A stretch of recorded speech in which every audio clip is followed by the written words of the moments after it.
Hello everyone, কেমন আছেন সবাই? আশা করছি সবাই খুব ভালো আছেন এবং সুস্থ আছেন। আমি ঝুমুর এবং ঝুমুর লাইফস্টাইল চ্যানেলে আপনাদের সবাইকে স্বাগত জানাচ্ছি। আজকের ভিডিওটা শুরু করার আগে আমি আপনাদের একটা কথা বলি। এখন সিজনটা চেঞ্জ হচ্ছে, নিজের একটু খেয়াল রাখবেন, কারণ আমরা সুস্থ থাকলেই কাছের মানুষদের, ভালোবাসার মানুষদের আমরা সুস্থ রাখতে পারবো, খুশি রাখতে পারবো। আমরা যদি অসুস্থ হয়ে পড়ি, তাদের খুশি রাখতে, সুস্থ রাখতে আমরা পারবো না। তাই আমাদের আগে সুস্থ থাকতে হবে। আর আপনারা তো আমার কথা শুনে বুঝতেই পারছেন যে আমার ঠান্ডা তো অনেক বেশি লেগেছে। আর আমার আজকের ভিডিওটা যদি আপনাদের ভালো লাগে, তাহলে আমার চ্যানেলটিকে একটু লাইক করবেন।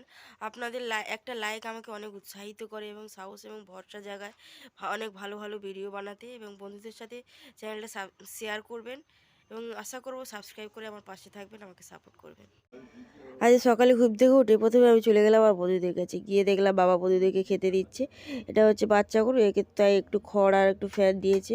দেখলাম বন্ধু কত মনোযোগ সহকারে ভালোবেসে খাবারগুলো খাচ্ছে, দেখুন সব মুখে চোখে লাগিয়ে নিয়েছে, আবার ক্যামেরার দিকে চলে আসছে। ও মনে হচ্ছে আমার মোবাইলটা খেয়ে নেবে, এত ওর খিদে পাচ্ছে।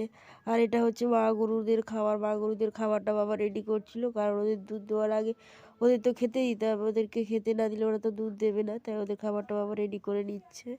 তারপরে আমি চলে গেলাম আমার বাড়ির উঠোনে, একটু ভিডিও করে নিলাম। দেখুন বন্ধুরা চলে যাচ্ছে সবাই অফিসে, স্কুলে, আর আমি দাঁড়িয়ে দাঁড়িয়ে ভাবছি ছোটোবেলায় ভালো ছিলাম, রুটিন মেনে স্কুলে যেতাম, পড়তে যেতাম, আর এখন কলেজ তো ডেলি দিন হয় না। তারপরে চলে এলাম আমাদের কলপাড়ে, গরম পড়তে না পড়তেই জলের সংকট দেখা দিয়েছে। জল তো কত ধীরে ধীরে পড়ছে, তবু লোকের মেলা হচ্ছে, তবু লোকে জামা কাপড় কেচেই যাবে। খাওয়ার জল পাক আর না পাক, লোকে জামা কাপড় তো কাচবেই। বাড়িতে সবারই কল আছে, কিন্তু তবু এখানে এসে জামা কাপড় কাচবে। কলে জল নেই বন্ধু, দেখতে পাচ্ছেন, তবু জামা কাপড় কেচে যাবে। আর বন্ধুরা, এই ভিডিওটা যদি আপনাদের ভালো লাগে, তাহলে আমার চ্যানেলটিকে একটু লাইক করবেন এবং আমার পাশে থাকবেন, আমাকে সাপোর্ট করবেন। বাড়ি এসে ভাবলাম কি একটু পড়তে বসবো, তো দেখি সামনে পাজি বিড়ালটা বসে আছে। এটা 1 নম্বরের পাজি বিড়াল, খালি পায়রা পাখি ঘুঘু সব মারতে থাকে।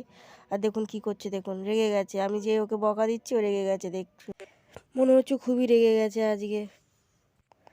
আমি গুটি গুটি পায়ে হাঁটা দিলাম বাগানের দিকে, একটু কাঠ আনার ছিল, কাঠ না আনলে রান্না হবে না, তাই চলে গেলাম বাগানের দিকে। আমি একা যাবো না, আপনাদেরকে নিয়ে যাবো আর দেখাবো। দেখতে পাচ্ছেন কি সুন্দর আমাদের এই জায়গাটা। ওদিকে পুকুর আছে, দুটো পুকুর আছে পাশাপাশি, আর চলে এসেছি বাগানের মধ্যে পুরো। এই বাগানটা ছিল আমাদের বাড়ি থেকে কিছুটা দূরে। বাগানটা অনেক এলাকা জুড়ে আছে, আর এই বাগানটাতে অনেক রকমের গাছ আছে, এক রকমের গাছ নেই। লিচু গাছ, কাঁঠাল গাছ, পেয়ারা গাছ, আম গাছ, সব গাছ আছে। তারপর চলে এলাম আমার বাড়ির কাছে, এই বাগানটা যে দেখতে পাচ্ছেন, এই বাগানটায় রোজ সকালবেলা উঠে এসে বসি, পড়াশুনো করি।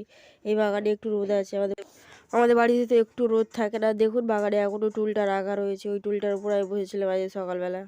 তারপর আবারও স্নান করে নিলাম, স্নান করে বেরিয়ে পড়লাম রোদের খোঁজে। আর বাগানে এসে দেখি বিড়ালটা কি সুন্দরভাবে ঘুমাচ্ছে, তো বিড়ালের একটু ভিডিওগ্রাফি করে নিলাম। দেখতে পাচ্ছেন কি সুন্দরভাবে ঘুমাচ্ছে, মনে হচ্ছে বিড়ালটা মারা গেছে, মনে হচ্ছে না যে বেঁচে আছে, কিন্তু ও জীবন্তই আছে, মরে যায়নি এখনও।